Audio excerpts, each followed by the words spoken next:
Good morning. My name is Sean McManus, and I'm the International Association of Firefighters Assistant to the General President, and for this morning privileged to be MC for today's Wildfire Season Update. Welcome. I would like to begin by acknowledging the land on which we gather is the sacred, shared, traditional territory of the Coast Salish peoples, specifically the shared traditional territories of the Musqueam, the Squamish, and the Tsleil-Waututh First Nations. I'd like to welcome our impressive list of speakers for today's event. This includes federal ministers, MPs, a provincial minister, and First Nations representatives, not to mention invited guests from Vancouver Fire and District of North Vancouver Fire Services. What a spectacular backdrop we have for today's announcement. When I was told that we would be on a helipad, I was a little concerned, not for lack of the fact that planes keep going over and I think there's a helicopter coming, but I'm sure it's all out of service for today. The proliferation of wildfires is a growing and persistent threat to Canadians, particularly here in Western Canada. The simple fact is, wildfire season starts earlier, lasts longer, and leaves a trail of devastation in its midst. Firefighters have seen firsthand the results of these fires. With the important investments that we'll hear about today, I'm confident that we will significantly enhance our abilities to address these fires. With that, I would like to introduce Wilson Williams, the councillor from the Squamish Nation, and Charlene Aleck, councillor from the Tsleil-Waututh Nation.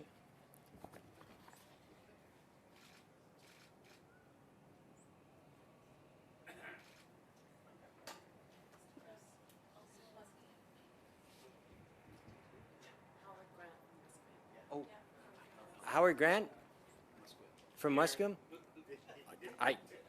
Howard, if I could have you come up as well too, please. I apologize. Thank you.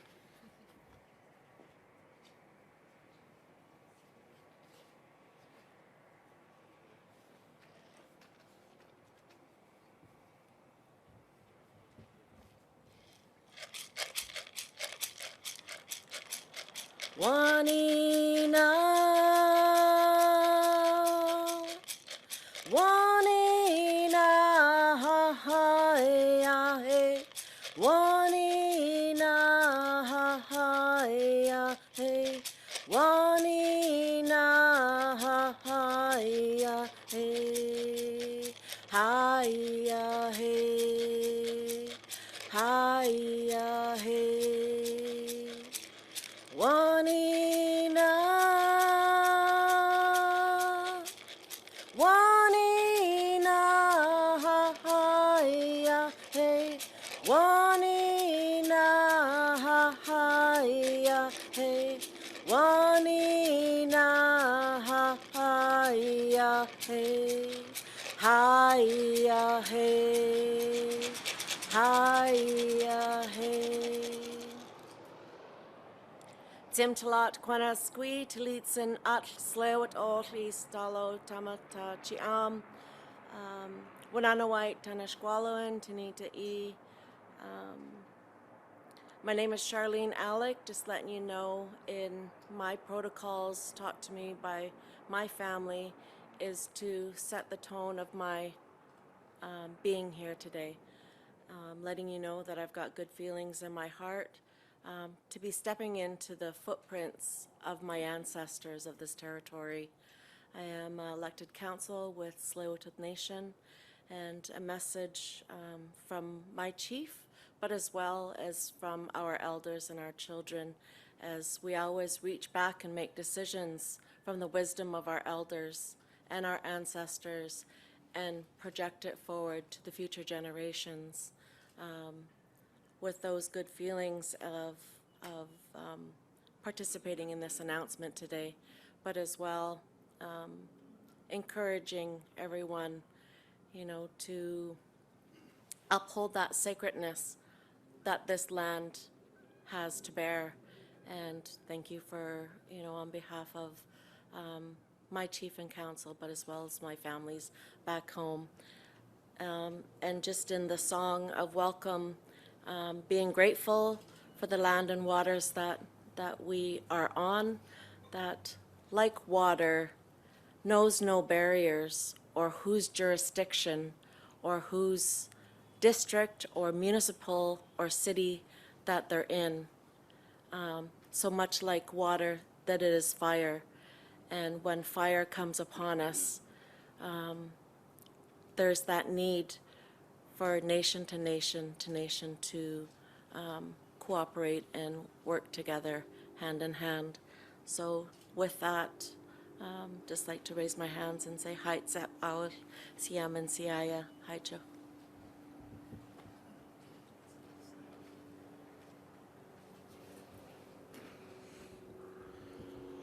Huchuk, Charlene, dear cousin. Hot Squal Tanoya, Yuan Hothan Squalowin, Chinquin Mintomi up, Yuan Hot. Skohopman Shocho Meoch, Swelkton, Queen Koshamain, Papayak, Ochomeoch, Kamkamale, Ochomeoch, a Musqueam, Tsleil-Waututh,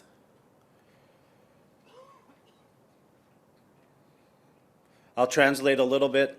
I just wanted to hold my hands up to my dear relatives, my family here, my dear mentor, Howard Grant.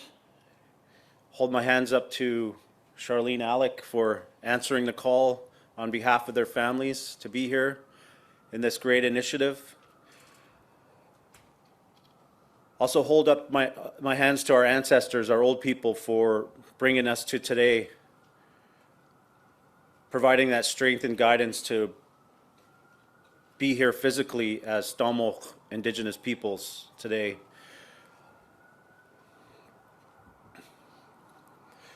Matla Otoch is where we would be today for a ceremony which our families did for since time immemorial. And I acknowledge that Matla Otoch is where the aquarium now is, where our families had a 5-fire longhouse where we would do ceremony. And this is where that event would be, where we would gather, and our ancestors would gather for all types of ceremonies, whether it was marriages, memorials, namings. But I wanted to acknowledge that because in the spirit of reconciliation, inclusivity is at the forefront to our families and leadership of our Indigenous peoples.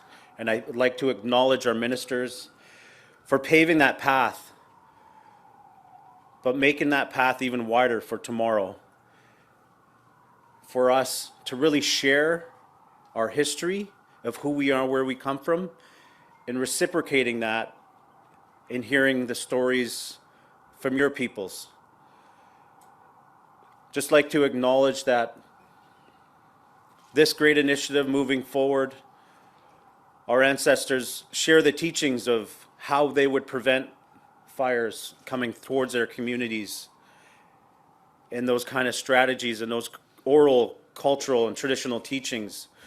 And I say that because the consultation that needs to happen with Indigenous peoples, this is where we can help.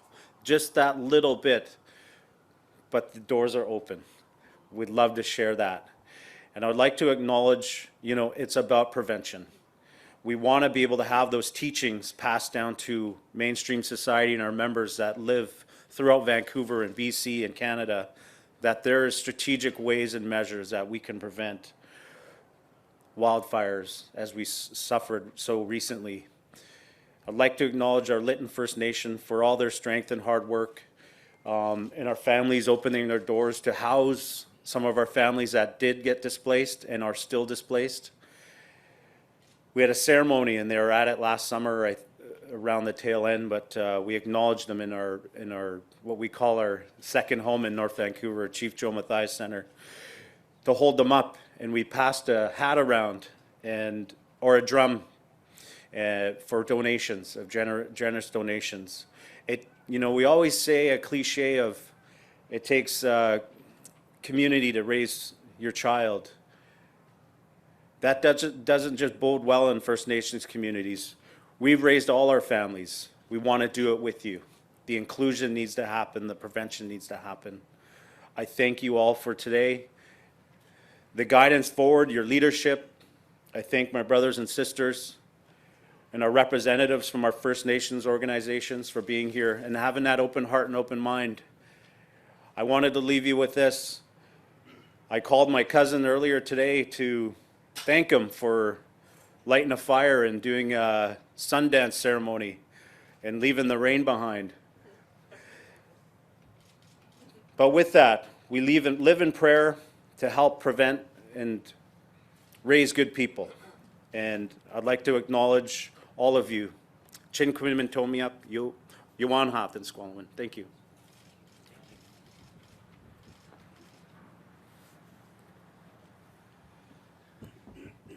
Getting too old to stand up on this podium, but I come from Kayapalanuk. Kayapalanuk was the man who met Captain Vancouver here in 1792. And I also come from Tsleil-Waututh, his father. I say this to you in presenting myself to you today. That's the teachings of our people, is not to be so arrogant, but to be humble, to say, who do you come from?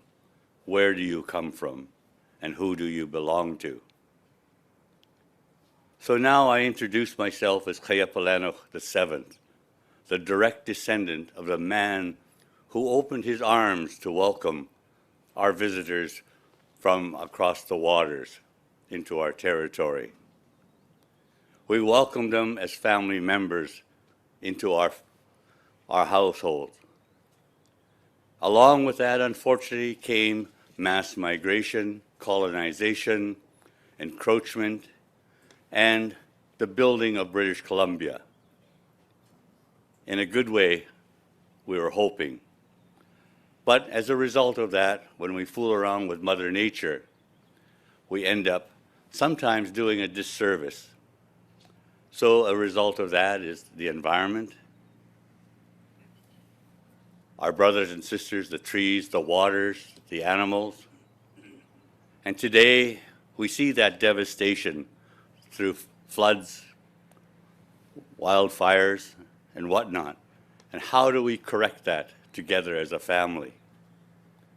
I look to the members of the Legislative Assembly, the members of Parliament, and I raise my hands and my heart to say that it's so nice and wonderful to see that now we're starting to try to interweave ourselves to become one family and to work together, not only for the Indigenous people on whose lands that you've come to enjoy, but to all of our brothers and sisters who we accepted as family members in the various municipalities throughout British Columbia. But we have to fight these things together, and communication is the most important aspect of that. We can't no longer finger point to each other to say, it's your responsibility or yours or yours. It's ours together to look after our families. We see that over time, the negative result that has occurred because of that friction and that not wanting that ownership. But we need to understand that as we build and rebuild this province of British Columbia, to pull ourselves out of this pandemic on an economic recovery, we need to look at each other to say, how are we going to do that together? We need to create the diking system that has been so ignored by the province because it was under federal jurisdiction for First Nation reserves. Reserves that were placed upon on the lowlands, and now we see the devastation to our communities. The geography of British Columbia is unlike east of the Rockies. To our members of Parliament, I urge you to recognize that, to appreciate, understand, and that we are indeed different. And you, members of the Legislative Assembly, to recognize you too, that we are different than the rest of Canada. And we have to show and demonstrate to them how we can work together to improve us as a family.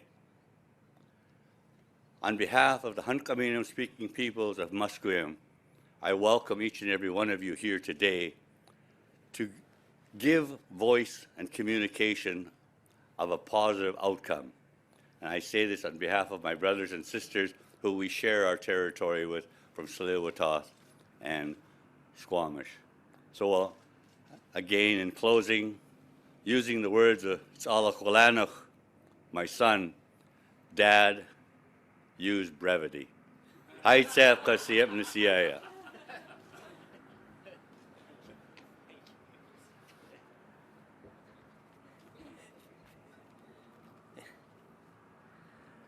To Charlene, to Wilson, and to Howard, thank you very much for those words of wisdom and for the brevity with respect to the comment. So I'd like to introduce the Honourable Bryan May, Parliamentary Secretary to the Minister of National Defence. Mr. May.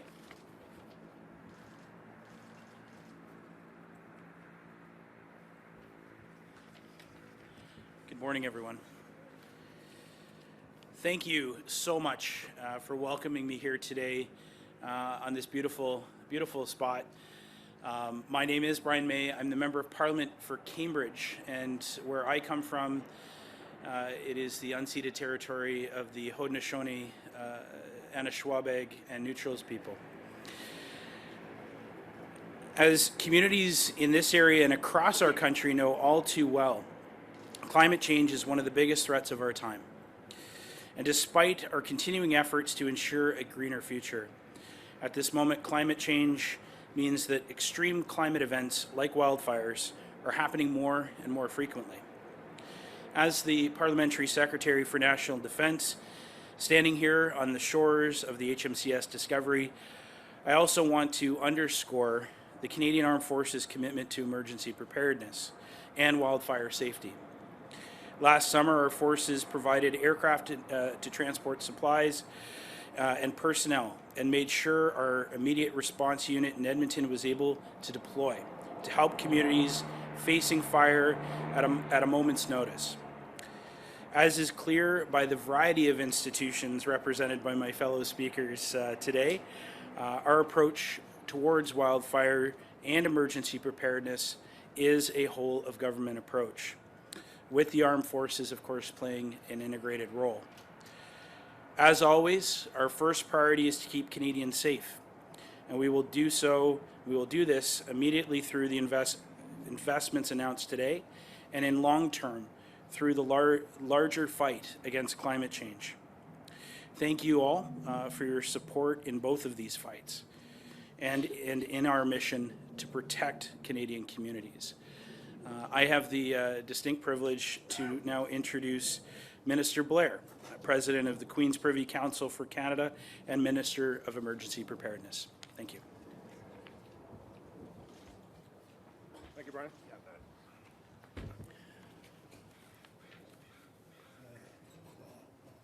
Bonjour tout le monde. Good morning, everyone. And I, too, shared some concern about whether my old knees were going to get me up on this podium. See, so I wanted to share that with you. It's a very great pleasure for us to be here with you today, and I'm joined today by my colleagues, Ministers Wilkinson, Minister Hajdu, a person who has become a very dear friend and partner in emergency response here in British Columbia, Deputy Premier Minister Mike Farnworth, by my colleagues and by leaders throughout this community, and particularly in the Indigenous community. And I want to also take the opportunity, if I may, to thank Sean McManus, representing the International Association of Firefighters, who have joined us, and to thank them for their ongoing commitment and hard work in keeping communities safe right across Canada, and the extraordinary work they do in helping to train firefighters throughout Canada. I also would like to begin, if I may, by also acknowledging that we are gathered here on the traditional territory of the Coast Salish people, including the territories of the Squamish, Musqueam, and the Tsleil-Waututh Nations. And I'd like to take the opportunity to say thank you for the very warm welcome that we received today, and for the sharing of your knowledge and tradition. It is important as we go forward together. And I want to acknowledge the wisdom of, this is not my responsibility, your responsibility. It's truly our responsibility, and it's only by working together that we are going to be able to serve properly the people that we represent. So, as we speak today, let me also acknowledge that flooding is impacting communities not just here but right across Canada, in Northern Alberta, the Northwest Territories, Manitoba, and Northern Ontario. Let me also acknowledge that the communities most often impacted by these natural events are Indigenous communities, and that's why the relationship and partnership is so important.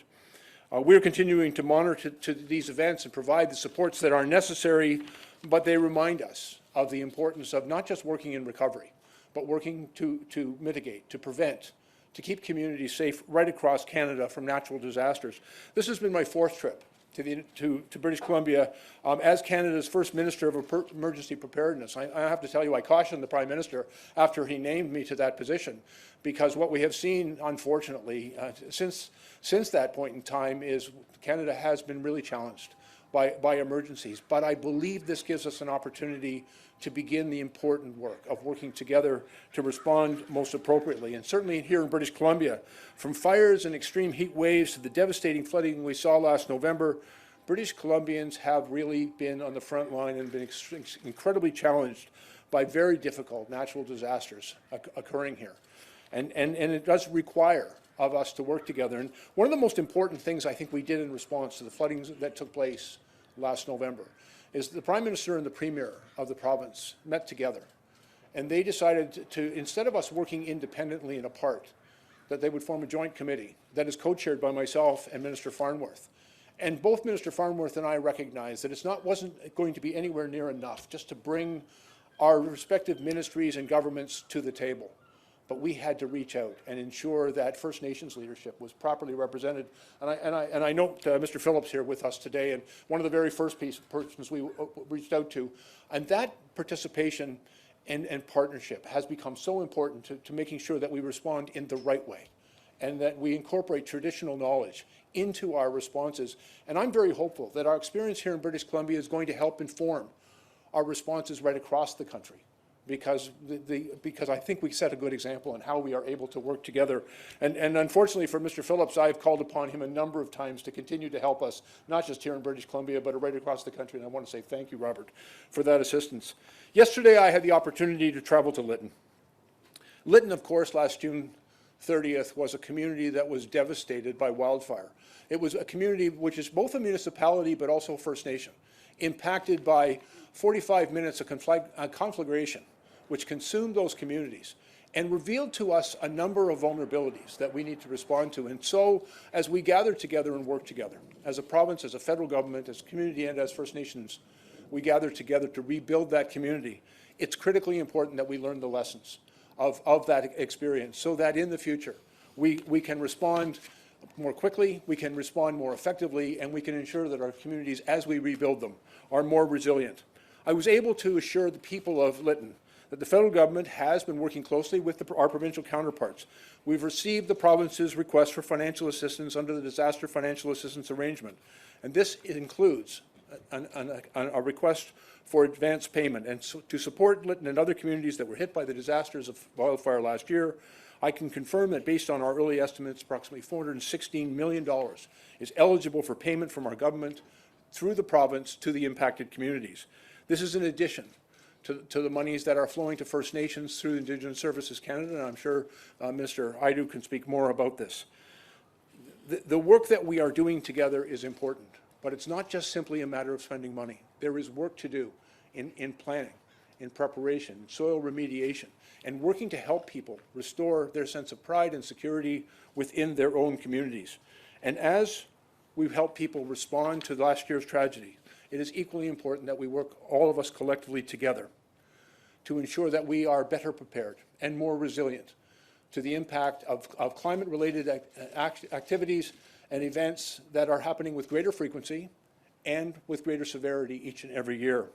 The reality is that climate change means more severe weather events are likely to happen. And as we've seen in the increase in wildfires across the country, over the last 2 years, Public Safety Canada has responded to 14 requests for federal assistance related to wildfires. In the 5 years prior to that, we only responded to 4 events. And I think that does give you some sense of how the demand for these responses is accelerating. In each of these events, we have been able to come to the community's aid, and I want to take the time to acknowledge, not only because of their service, but because we are here, but the Canadian Armed Forces have deployed over 300 members to help on the ground to these events, and their support has been invaluable. And we're very grateful for the work that they do. But we all need to do more in order to prepare, and that's what Canadians expect, and it's what we are working together to deliver.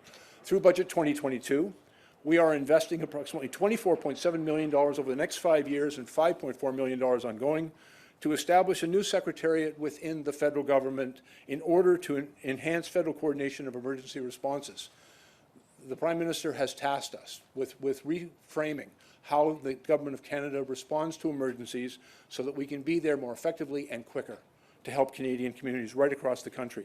Budget 2022 also includes hundreds of millions of dollars in investments in new firefighting equipment, training and monitoring that will help make sure our communities are ready for anything, and I'm sure Minister Wilkinson will speak more of this.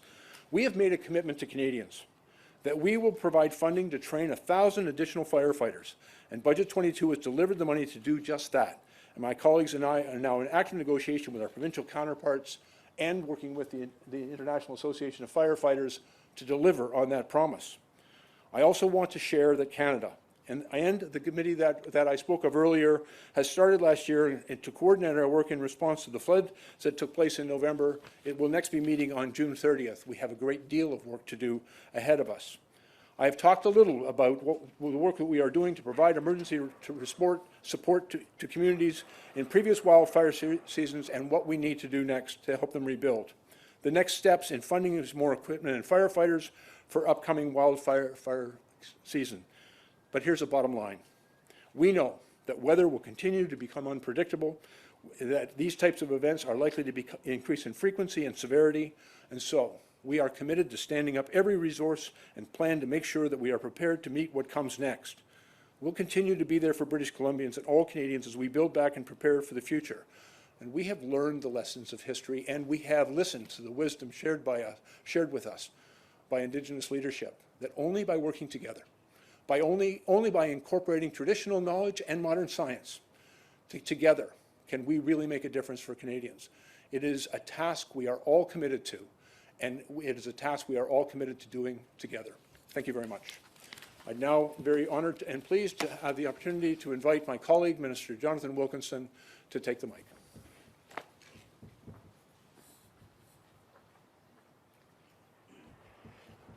Thank you very much, Bill. I am Jonathan Wilkinson, the Minister responsible for Natural Resources, but I am also the Member of Parliament for North Vancouver, which you can see just through the trees over there. I often say it is the most beautiful riding in all of Canada.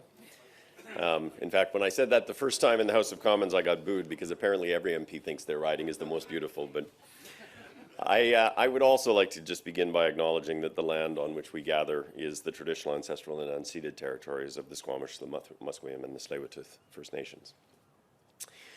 Je suis ici aujourd'hui pour vous parler d'une question importante qui nous concerne tous.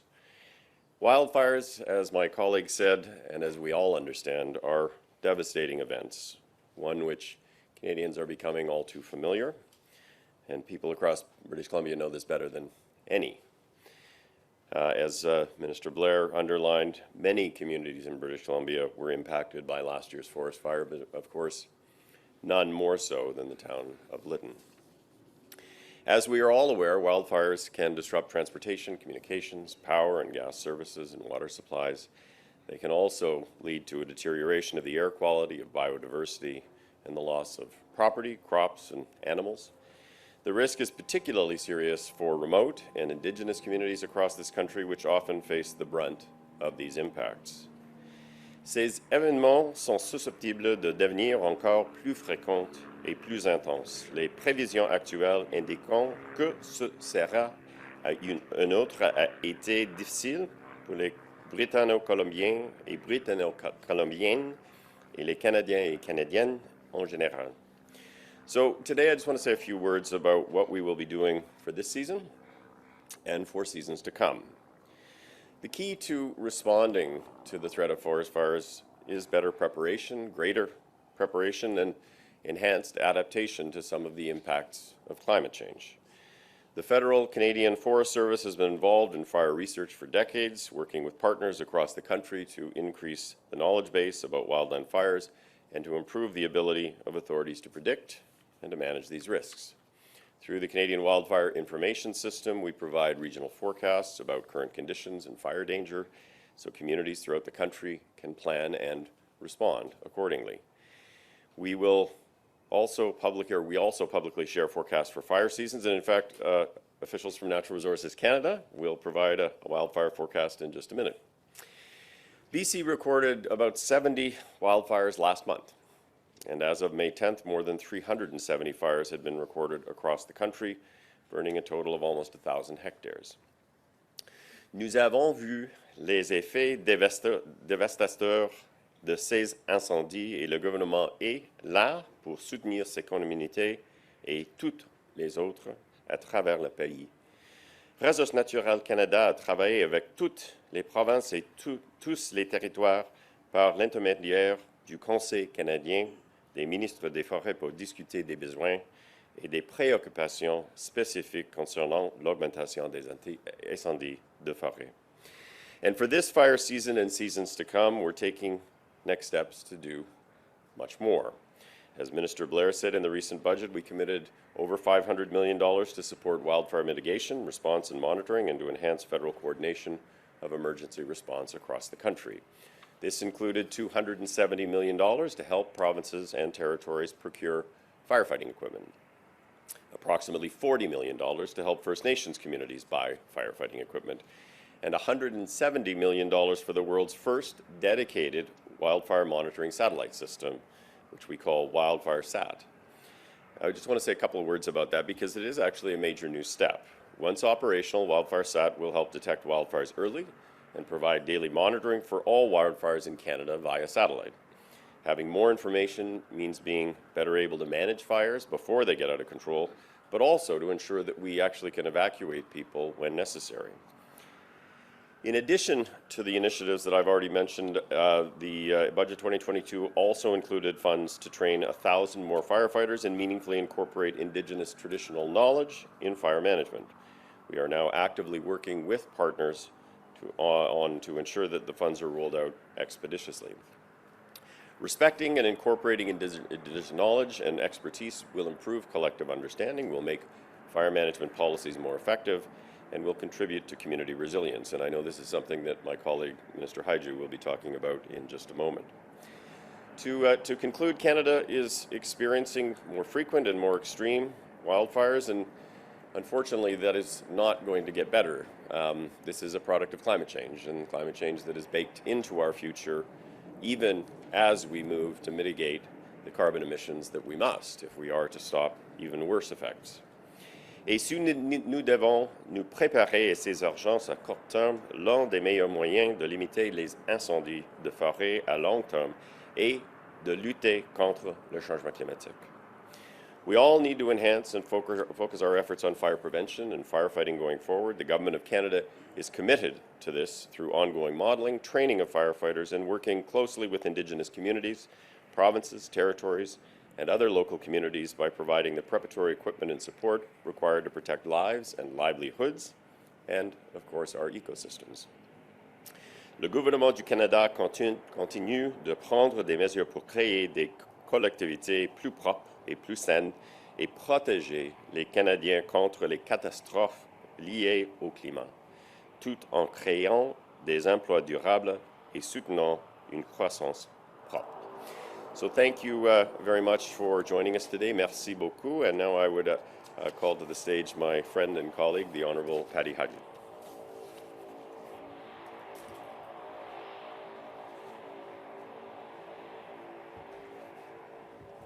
I wanted to get up particularly gracefully to show off to Minister Blair.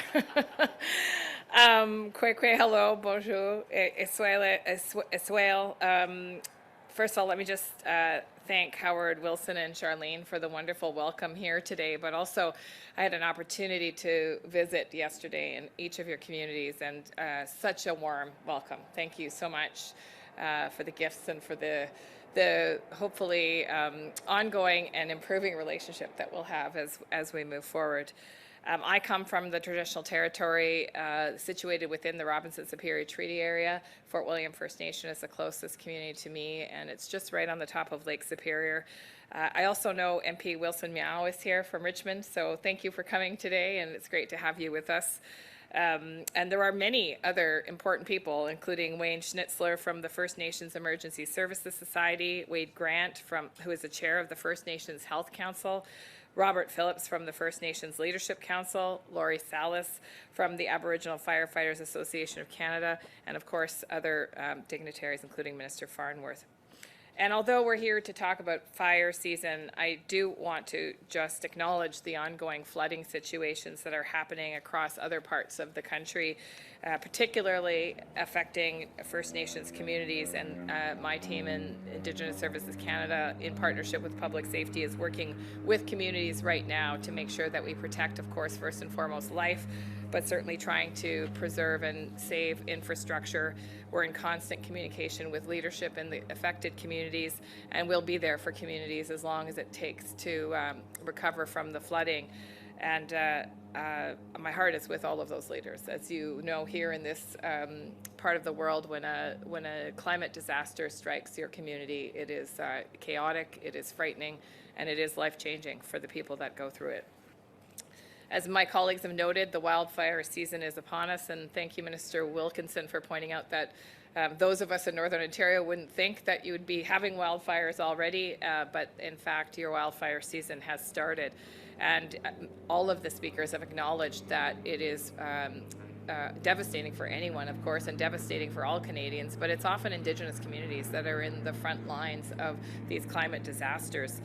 And as Minister Wilkinson noted, and many others, we're going to be in this space for some time to come, that as we try to mitigate our impact on climate and reduce our emissions, I think is a perfect way to say it, Minister Wilkinson, the reality is that these changes are baked in right now, and so we need to do better. We need to work better, and we need to work harder on the bridges and relationships that are going to allow us to be responsive, resilient, and creative in the way that we think about how we're going to manage this, I would say, unprecedented challenge that we're facing. We continue at Indigenous Services Canada to support communities that were devastated by wildfires last year, including Lytton First Nation. So far, Lytton has received $24 million for their rebuild effort. That's funding for 39 housing units. But I am concerned, as the Minister of Indigenous Services, with the ongoing pressure of restoration, because, of course, as we know, with the cost of rebuilds and the challenges that we're having in terms of the frequency of these events, this is an ongoing challenge, and why this announcement is so important today. We'll continue to reimburse 100% of eligible response and recovery costs for communities that are hit by wildfires, including evacuation costs through our Emergency Management Assistance Program.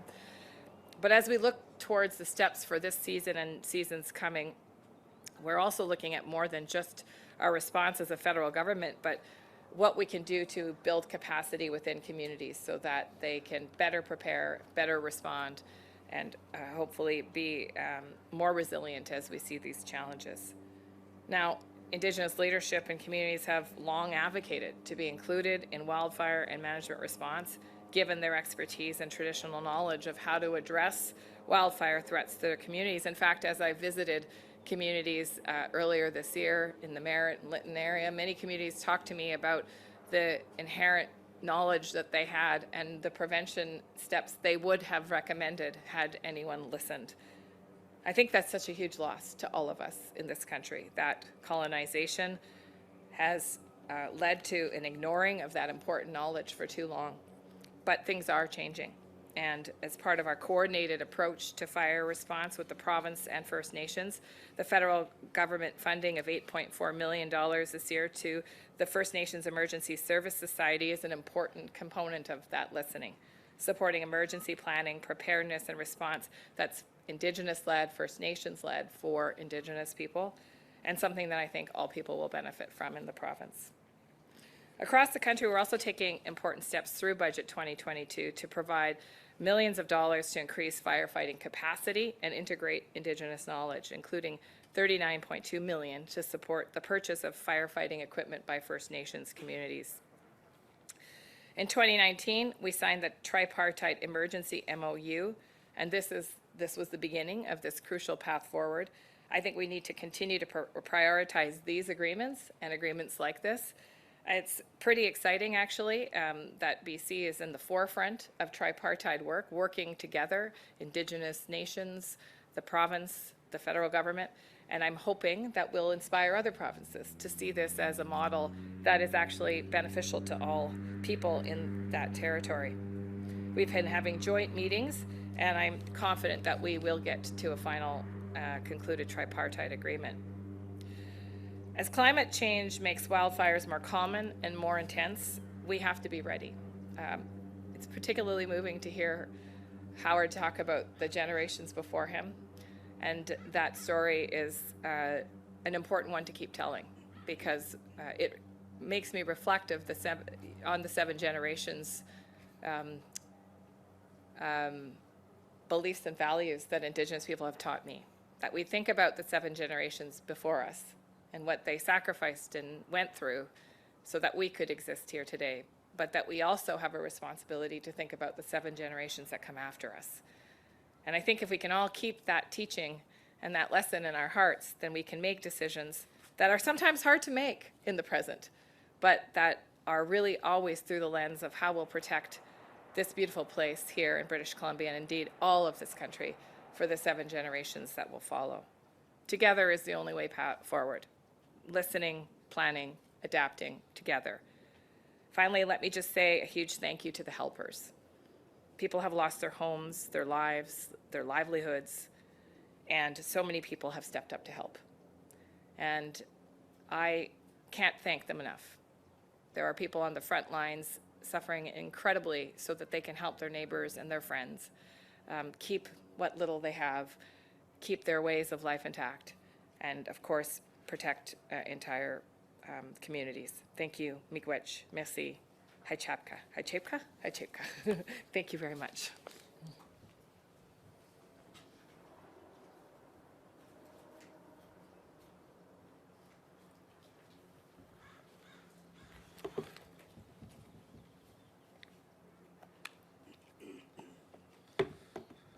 Didn't need these when I first got elected in 91. Thank you, and good morning, everybody. And I just want to acknowledge that I'm also here on the traditional territory of the Musqueam, Squamish, and Tsleil-Waututh First Nations.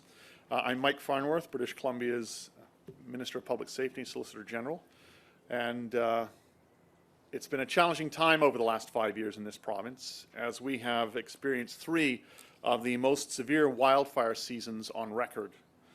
From wildfires and extreme heat to flooding, storms, and mudslides, we are finding our province at risk like never before from the effects of climate change.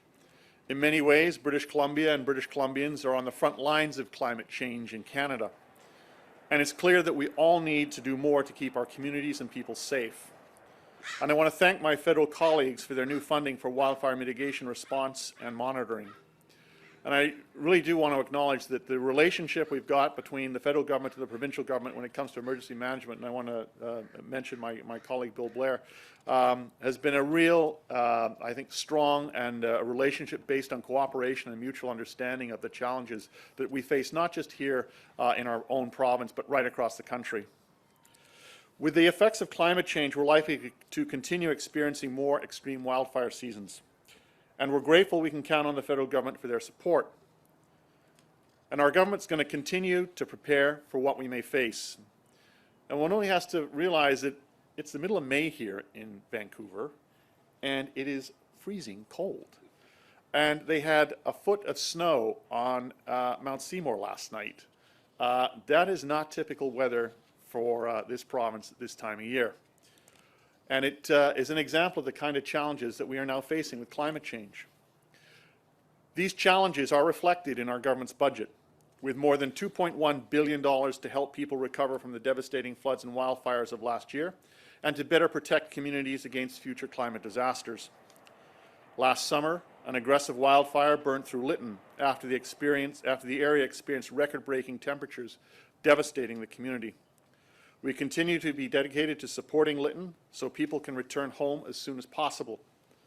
And there's a lot more that we are doing right across the province. This year, our government has made significant new investments in the River Forecast Centre and the BC Wildfire Service, including moving the wildfire service to a year-round service model. We've also increased the capacity of Emergency Management BC to ensure communities have the support they need to prepare, respond, and recover from disasters. And we're formally expanding the hazards available for use of the Broadcast Intrusive Alert Ready system. Previously, we've been prepared to deploy the system for tsunami warnings, civil emergencies, and amber alerts, but now we're online for flood dangers, and the system will go further to expand to wildfire threats by early June and heat alerts at the same time. But it's up to all of us, all levels of government, communities, and individuals, to take the actions needed to better plan for these ever-present threats. We must look to the future and the flood and fire seasons ahead of us. For British Columbians, while we can hope for the best, we must prepare for the worst. That means being ready to evacuate. It means making a family plan, thinking about friends and family who may be able to support you. Our government's made great strides in the management of COVID-19, but as the world reopens, we all need to be aware of the hazards around us. Perhaps most importantly, we all need to look out for our neighbours. I'm confident that we will overcome these challenges ahead. As our federal and Indigenous colleagues have been true partners in our response and recovery to recent emergencies, we are incredibly grateful. In British Columbia, at our time of need during the wildfires last summer, the federal government and other provinces answered our calls for support. And I don't think anything quite demonstrates just the strength of this country when we have a disaster and all provinces know that they can count not only on the federal government but each other. It's what we do as a nation. We come together in times of challenge, in times of trouble. And we will continue to do that going forward. So I'm looking forward to working together as we continue making improvements to our mitigative infrastructure, collective preparedness, and response to make sure that we've got the best emergency preparedness systems that we can have in place. And with that, I want to thank you, and now call upon Robert Phillips from the First Nations Summit and the First Nations Leadership Council for remarks.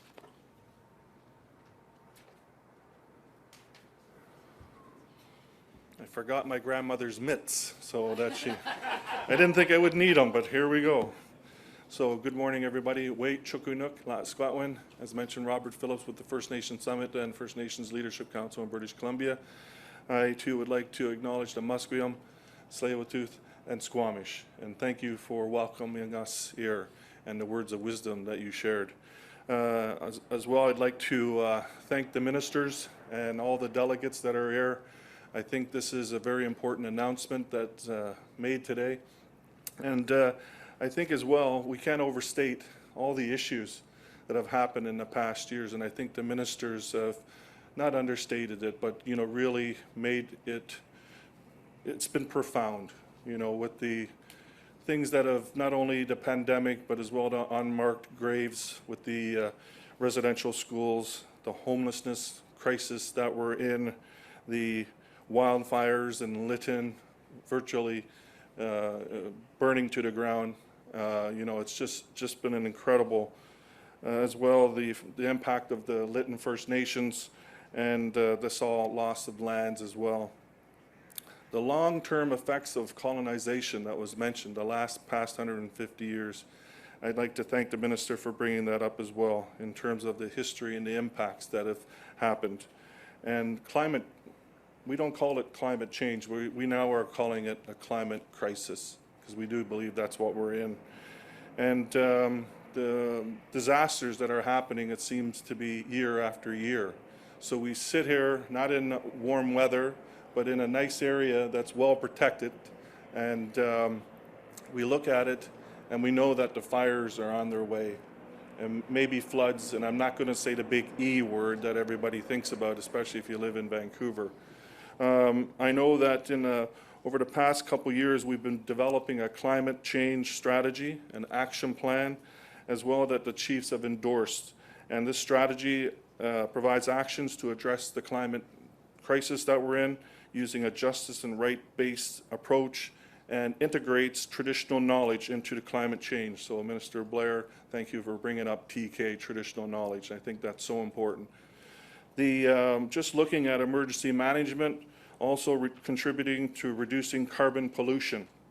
And we can't look no further as each plane goes by. It's literally an issue. And investing in local food systems and making our homes more efficient, I think this has to be all part of that strategy as well, because we know that food with inflation and everything is going up, especially those that are impacted right now.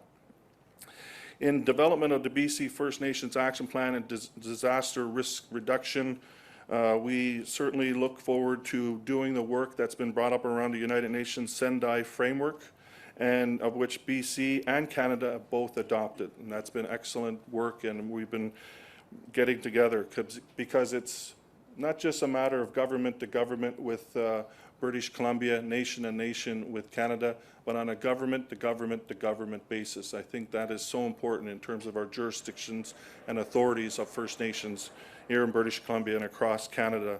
So this action plan will identify some key areas in investments, governance, incorporation again of traditional knowledge, and the important partnerships and transformation.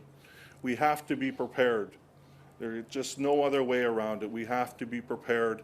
And I think with this comes certainly capacity to prepare, mitigate, respond, and recover.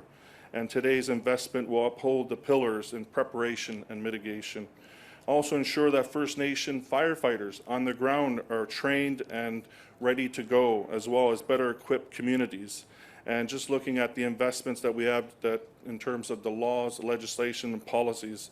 And there's nothing better than when we're prepared and a fire happens and we're in the communities and they pick up those important binders of policy and procedures so that we can respond accordingly. And I've said this over and over again.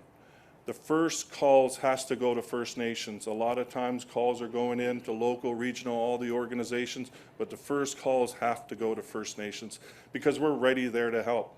If something happens out on the water, especially on the West Coast, who's the first to respond? It's First Nations people. So, Minister, you did bring up as well, there's so many ministers here today, I don't know what to do. But certainly in regards to inviting me to sit on a disaster financial assistance advisory panel that was convened by the Public Safety Canada. And he didn't tell me how much hard work was involved there, and as well the experts that are on this panel. People have written and drafted the Sendai framework. You know, I think it's so important that we have not only the expertise, but First Nations and Indigenous people involved as well. Because not only is this First Nations lands, but it's First Nations lives that are at stake. And our commitment and dedication, I think, is so important. And I know that with Wayne here from Finesse, and I'm very happy he was acknowledged and able to speak, because on the ground, that is the people that will have to deal with the firefighting and everything else that's coming up, and the title holders in First Nations lands. I'm just going to leave with a quick message here that I kind of thought about. Not only did we see the town of Merritt burned to the ground, ancient lands washed away, mountains that have tumbled, lands that have been lit on fire, the return of Samath Hatsa, which is the Sumas Lake out in Tsleil-Waututh Nation lands. We've seen the lake literally return, and in the Fraser Valley. And hopefully we don't see the earth shake. And we have to remember that in implementing this plan is so important. A plan, a strategy to overcome these warnings, and we are involved to work with local, regional, First Nations are there working with federal, provincial, and all organizations, whether native or non-native. We're there to help, and we've said that from the very beginning, that we're here to share, and share in not only the lands and knowledge, but as well as share literally to help in this climate crisis that we are in. Kuksham, thank you. I think I'm supposed to call on Wade now. And then I think I'm taking over your job now. And then we got Wayne, the two W's. I get called Wade all the time.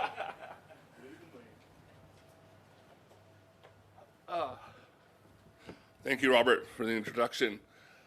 For those that don't know me, my name is Tsleil-Waututh, the son of Kayapalano, the one that instilled in him the importance of brevity. I also want to acknowledge my cousins, Charlene and Wilson, for always standing up. And as we talk about emergency preparedness today, I would be remiss if I didn't send out my thoughts to those in Hay River right now that are suffering from flooding, and wishing them the best as they try to recover as well. Being from Musqueam, I've always been taught to always stand our people up, and I'm so happy to be here today with each and every one of you as we move forward with something that's long overdue. I'm also recently appointed the First Nations Health Council chair in British Columbia. The First Nations Health Council represents the 203 First Nations right across this province, divided up into 5 different regions. And I am one of 15 representing Vancouver Coastal. I also want to acknowledge my friend Richard Jock, the CEO of the First Nations Health Authority, whose tremendous leadership over the last number of years has really allowed us to be where we are today. Things have not been as bad as they could have been because of you and your staff, Richard, and I wanted to acknowledge you as well. So the First Nations health structure in British Columbia is unique. First Nations are the ones that own the health authority in British Columbia. It's unique in Canada. It's one of few right around the world. And we are held accountable by our chiefs. We are put in this place. We're the voices for them as they move forward, ensuring that the health and the well-being of their people are paramount and at the forefront. And over the last few years, we've heard loud and clear from not only chiefs, elders, knowledge keepers, and citizens of First Nations that emergency management, emergency preparedness is not where it should be. And we are acknowledging that today. And I raise my hands to our partners in the provincial and federal government as well. We've faced floods, wildfires. COVID-19 epidemic has only exacerbated the impacts of those natural disasters. And last year, of course, the reopening of the wounds of residential schools and the ongoing opioid crisis that has adversely impacted First Nations and First Nations communities. These haven't only affected our physical well-being, but our spiritual and emotional well-being, which is just as paramount to us as Indigenous people. To be taken out of your community is not just to be taken out of your home, it's to be taken away from who you are as Homo, who you are, that connection to who you are for thousands and thousands of years, your culture, your language, your ceremony, which is important for you and the health and the well-being of each and every one of our citizens. But the First Nations Health Council, our partners, the First Nations Health Authority and the First Nations Health Directors, have stepped up in the last few years. We co-developed the rural and remote framework to guide the work of the BC government response during the COVID-19 epidemic. The First Nations Health Authority has increased availability of culturally sensitive trauma-informed care and expanded telehealth access for individuals. As the chair of the First Nations Health Council, I stand here in support of any investment that will help us with emergency management response. And I want to acknowledge each and every minister that has stood up here and said that traditional knowledge is just as important as Western knowledge as we move forward to protect our Indigenous communities right across the province of British Columbia, and not just our Indigenous communities, all communities. There is space for Western knowledge and traditional knowledge. For far too long, Indigenous people have been outside of the room where government is making decisions on our behalf. Those doors are starting to open, and I hope that each and every one of you help to kick that door even farther open so that there is space for Indigenous people to provide that knowledge that has been passed on from generation to generation to generation. We're hopeful we can work together as partners here today to increase delivery of emergency services while understanding that no two communities are the same. Each individual First Nation needs to be consulted as they move forward to protect their communities. The Musqueam people are vastly different from those that are from Dunaka and Cranbrook, or vastly different from the Tsleil-Waututh and Prince George, and you need to ensure that you take their knowledge as well. Our communities need to create culturally safe emergency response plans ahead of time and for sufficient resources to ensure that funding to be available to communities before crisis strikes. First Nations and as been acknowledged today, First Nations have always been at the forefront when emergency strikes in our territories. I think of my cousins from the Squamish Nation, who in the last century, when there was a fire in Vancouver, who were the first on scene, coming across in their canoes to rescue those in the fire. A few years ago, a tugboat flipped over in the Fraser River, spilling oil and gas. Who were the first on the scene? The Musqueam were there. The Mount Polley mine disaster a number of years ago, First Nations came together to provide food and resources because that was cut off from those people. Time and time again, our people have shown that we're resilient, we're open, we're welcome, and we want to be a part of the solution. So today I want to thank you all for your investment in this funding. We look forward to working with Canada in a meaningful way to improve the health outcomes for all British Columbians, especially those First Nations, and hopefully mitigate the additional trauma that will come with the increased wildfires and flooding across this province. In my language, we say Hait Sepka, which means thank you all, and look forward to working with each and every one of you. Hait Sepka, CIA.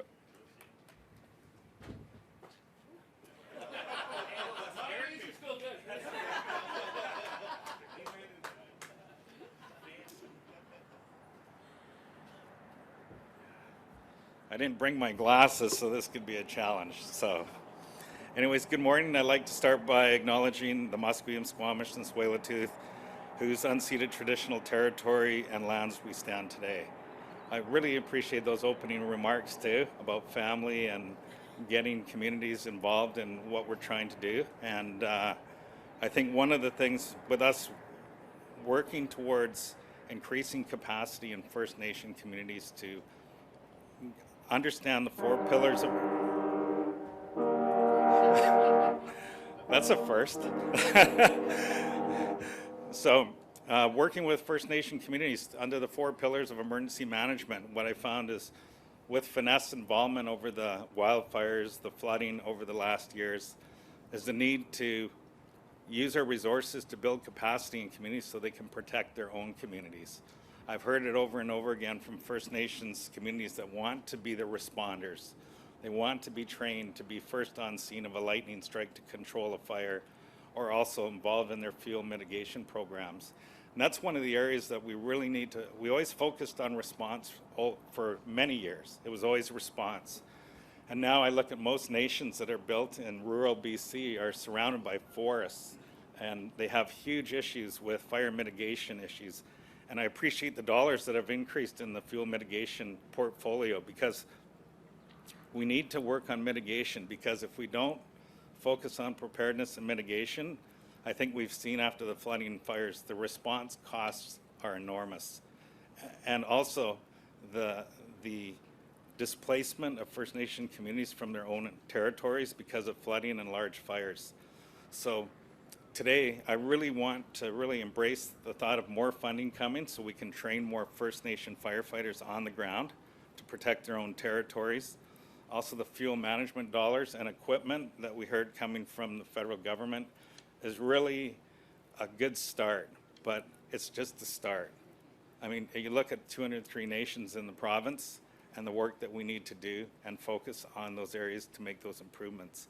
One thing Finesse is doing, we've actually got a GIS team that we're looking at. We can actually see the most hazardous nations in the province, and then instead of focusing on just getting dollars to a community, we can focus on the highest hazard and risk communities, which we really want to start being able to do now with our future, because if we don't deal with our high-risk communities, we're going to have more Lintons. And with more Lintons comes more trauma to First Nation communities and their people. So that's one of the things that I really wanted to thank everyone for today, is that, you know, we're gaining momentum now, and I don't want that momentum to, I've seen it in years past in my business, you know, fires are here, the focus on the fires, then you have a couple of seasons you don't, and then the focus goes away and the funding goes away. I think what we need to do is ensure this funding is long-term, supporting organizations like Finesse, and then also looking at national strategies, how we can get other provinces under the same type of delivery models. And Finesse is really grateful for the support that we've received from the Chiefs of BC, from the Leadership Council in Canada this past year as we try to increase our capacity. And I really, I want to thank the federal government for the funding to fund Finesse and have a core funding model of over $8 million to support nations this year. Last year we had 100,000. So I really want to thank the federal government for moving in that direction. We're developing programs now in regards to preparedness and response to support. Of course, with the ongoing flooding that we may have this season, there's a lot of preparedness work we're doing with nations. We're working with a lot of people on the Fraser River right now in regards to what possibly could happen. So one of the other areas that we need to focus on is building our youth, giving our youth that opportunity to understand that there's opportunity to work in emergency management positions and be part of the solution. So one of our goals in Finesse is to put together a youth program that we can attract First Nations youth into the 4 pillars of emergency management, either responders, doing preparedness work, recovery work, but giving people that opportunity, which I think is really important. If we don't build our own capacity now, we won't have it in the future. So anyways, I want to thank you for allowing me to speak today, and thank you.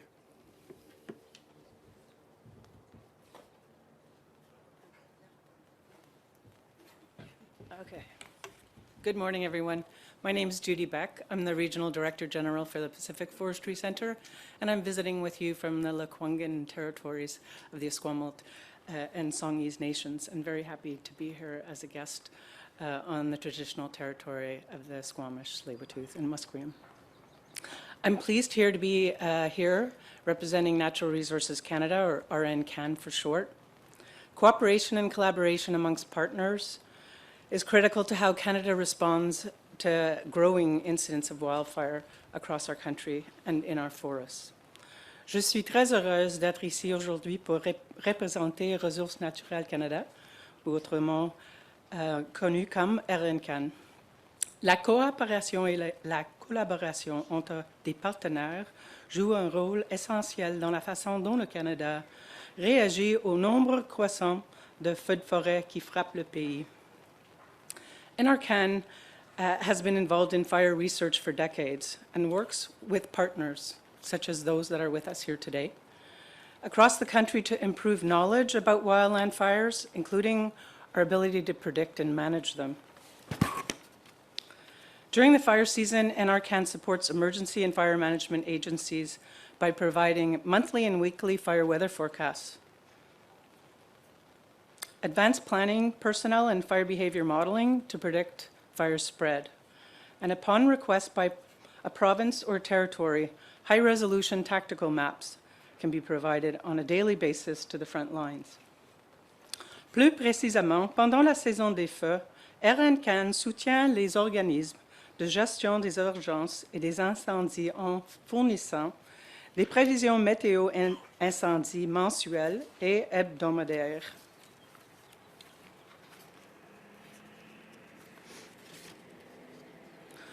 Du personnel spécialisé dans la planification et une modélisation du comportement de feu afin de prévoir la propagation.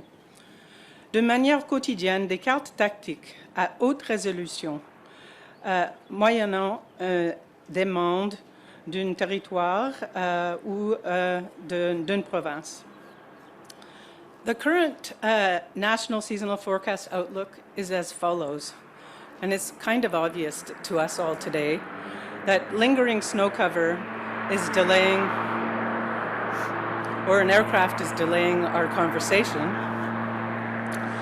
Lingering snow cover is delaying the onset of fire season across parts of the country this spring. However, forecasts do indicate the potential for increased fire activity across much of Canada this summer. The outlook is significant for fire activity from British Columbia through Western Ontario. Les prévisions et perspectives saisonnales nationales actuelles sont les suivantes. Ce printemps, la couverture de neige persistant retarde le début de la saison des feux dans certaines parts du pays. Toutefois, les prévisions indiquent la possibilité d'une augmentation de l'activité des feux dans la majeure partie du Canada cet été. De plus, la zone qui s'étend de la Colombie-Britannique jusqu'à la partie ouest de l'Ottawa pourrait connaître une activité de feu important. In June, the forecast is for slightly above normal fire activity from Saskatchewan through to western Quebec, with the potential for small sections of extreme activity in southern Alberta and British Columbia. Fire activity can and does occur across the country, even in average conditions, and the potential for a large or damaging fire always exists, such as that which is underway in Nova Scotia this week. For interested media, a bilingual virtual technical briefing will follow today's event. Please join NRCan fire experts prepared to answer your technical questions. And you're welcome to join the briefing virtually by registering with NRCan's media team. En juin, l'activité de feu devrait être légèrement supérieure à la normale dans la zone qui s'entend de Saskatchewan jusqu'à l'ouest de Québec, tandis que des petites zones du sud de l'Alberta et de Colombie-Britannique pourraient connaître une activité de feu extrême. Des feux peuvent avoir lieu dans tout le pays, même là où les conditions sont dites normales et le reste de feux dévastateurs d'une taille importante est présent en permanence. Pour les médias intéressés, une séance d'information technique virtuelle et bilingue suit l'événement d'aujourd'hui. Les experts des incendies de RNCAN seront en mesure de répondre à vos questions techniques. Pour vous inscrire à cette séance, communiquez avec l'équipe des médias de RNCAN. Je souhaite à tous les premiers répondants et toutes les communautés une saison des feux en toute sécurité. And lastly, I wanted to wish all first responders and communities a safe fire season. Merci. Thank you very much.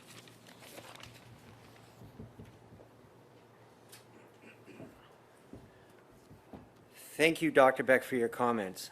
I'm pleased to advise we've had no podium mishaps. I want to once again thank all of our speakers. It truly takes, and we've heard this today, a collaborative or together approach to tackle wildfires. And what we have heard today demonstrates that concrete plans are being put in place to address the issue. On behalf of the men and women of the IFF who are on the front line of these fires, I want to thank the federal and provincial government for the announcement and remarks today, but also in last month's federal budget. With funds for training program, the IFF looks forward to working with the federal government to provide training to firefighters across the country to address this incredibly pressing issue. With that, I will turn it over to Danielle to deal, thank you, to deal with any media questions. Thank you again. And it's Allison. Thank you. Merci. Thank you. Merci. We'll now begin with questions from the room, and then each question will have one follow-up, please. Nous prendrons des questions dans la salle. Une question de suivi pour chaque question, s'il vous plaît. Before you begin, please state your full name and outlet. Avant que vous commenciez, veuillez identifier votre publication. On va commencer maintenant.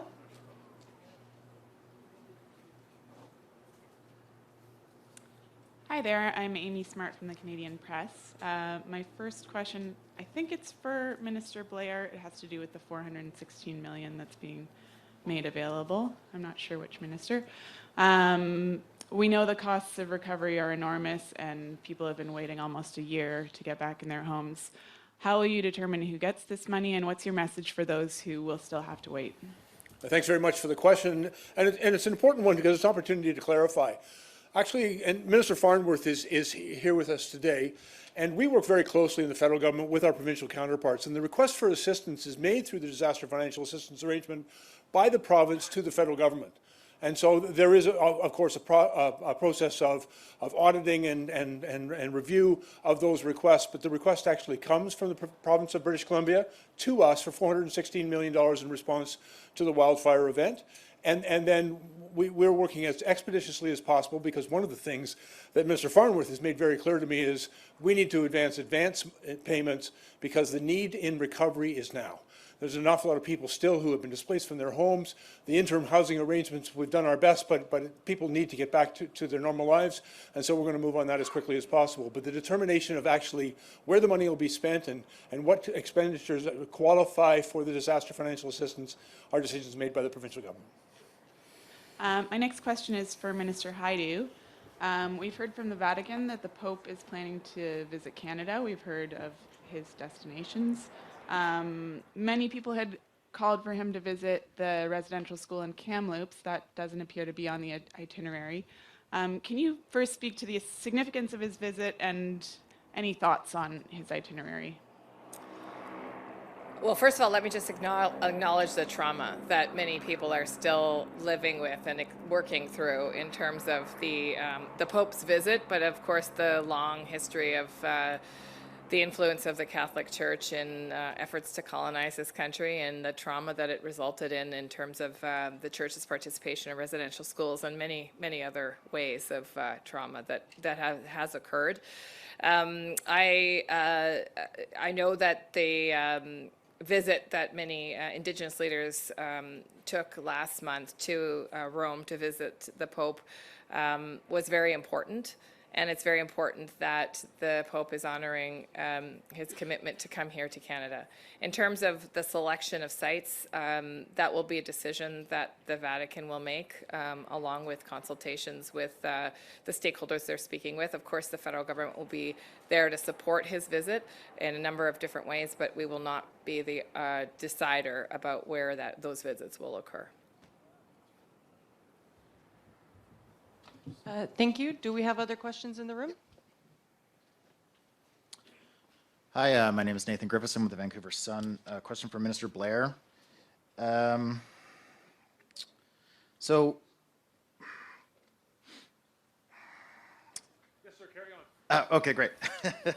So there was lots of talk about funding for recovery and whatnot. I'm wondering if you could give a little more detail on funding towards mitigation and prevention efforts going forward.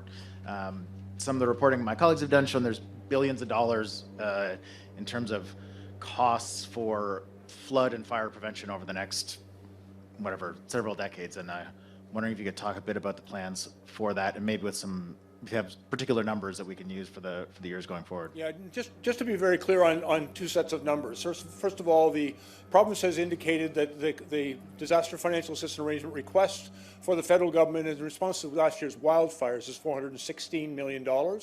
But there are other monies through the disaster financial assistance arrangement that have been requested as a result of the flooding season that took place last November in British Columbia. We have initially earmarked up to $5 billion there. So far, the requests from the provinces for approximately $4.5 billion, but we're continuing to do a lot of work on that. The money that is available through the disaster financial assistance arrangement is primarily designed to help people in recovery. But there is provision within the arrangement itself to up to 15% of the money that's being requested to be invested in mitigation, prevention, adaptation efforts. And I think there's a growing realization, and certainly it very much forms a part of the conversation and the work that the federal government, the province, and Indigenous leadership have been doing together, is looking at where we need to make those investments in creating more resilient critical infrastructure, helping people make the right decisions about where they can rebuild and what rebuild the form that should take in order to make sure that we actually mitigate, prevent, and make safer the communities as we go forward. It's particularly relevant, of course, in the work that we're currently doing in response to the flooding season that took place. But what has also been very clear, as I mentioned, I was in Lytton yesterday, and the work of rebuilding that community has to be informed by making sure that in the future that we mitigate the circumstances that led to that terrible tragedy in that community, and that's why it's so important.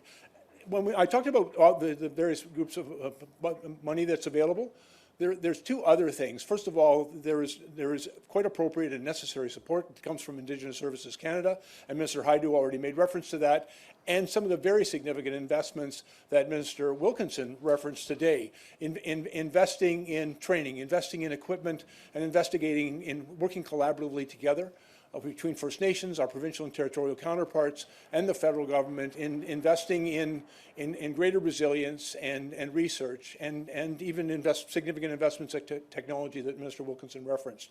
And so there are a number of very significant initiatives underway to help people recover from what has happened, but to make sure that in that recovery, we invest in a safer future for everybody. Thank you. Just to follow up, so one of the discrepancies we found is that much of the mitigation and prevention costs are borne by local communities, the ones that are the least able, obviously, to afford it. I'm wondering if there's any plans or any thoughts moving forward about how we might address that discrepancy where local communities who don't have the money to necessarily do the funding that they need have better access to funds, whether it's a streamlined process or just some easier way of getting at the requirements without having to go through several levels of sort of bureaucracy. Yeah, let me first of all acknowledge, certainly in the immediate aftermath of the flooding that took place in Sumas Plain and in Lower Mainland BC, there was an acknowledgement, and I would not presume to speak for him, but the Premier indicated that many years before, responsibility for dike management and dike maintenance was devolved down to the municipal governments. I've had a number of meetings, and I'm joined by Minister Farnworth. We've been working with municipal leadership, regional councils right across the region, and they have explained, first of all, they have a significant role to play in making sure that that work is done and that it's done right, but they also acknowledge that they alone are unable to really manage the cost of that. And so both the federal and the provincial governments have acknowledged that reality, and we're all working very collaboratively together, looking at where we can make investments. And it's not just a matter of simply building the dikes higher, but making sure that we make really well-informed investments in those communities to mitigate the impact of both flood and fire risks in those communities. And I want to acknowledge, like every time I come here, I always make a point of going to see the mayor. The last time I was here, I actually sat down with 28 mayors. Minister Farnworth and I sat down with 28 municipal officials who'd been impacted by these floods. Their participation and work collaborative with us is critically important, as is First Nation leadership. I think one of the lessons we have all learned and continue to share is that only by all of us working together, no one individual order of government has sole responsibility for this. It's very much a shared responsibility, and we're all working together to get it done. Thank you very much. And if you don't mind, I'm going to take a chance. I'm going to stay here until you tell me I can go.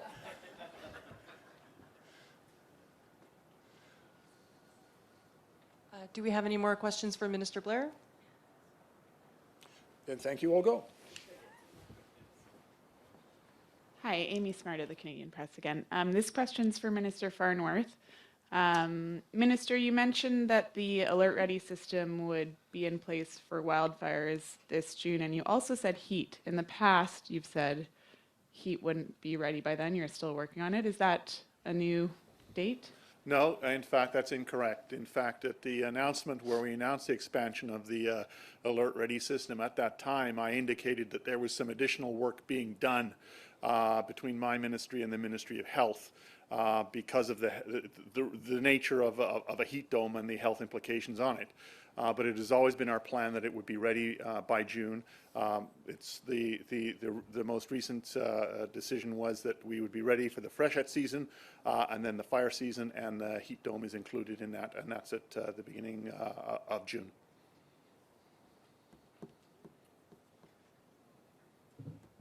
Thank you. Final call for questions? Okay, this concludes today's media availability. Thank you very much for coming. Merci d'avoir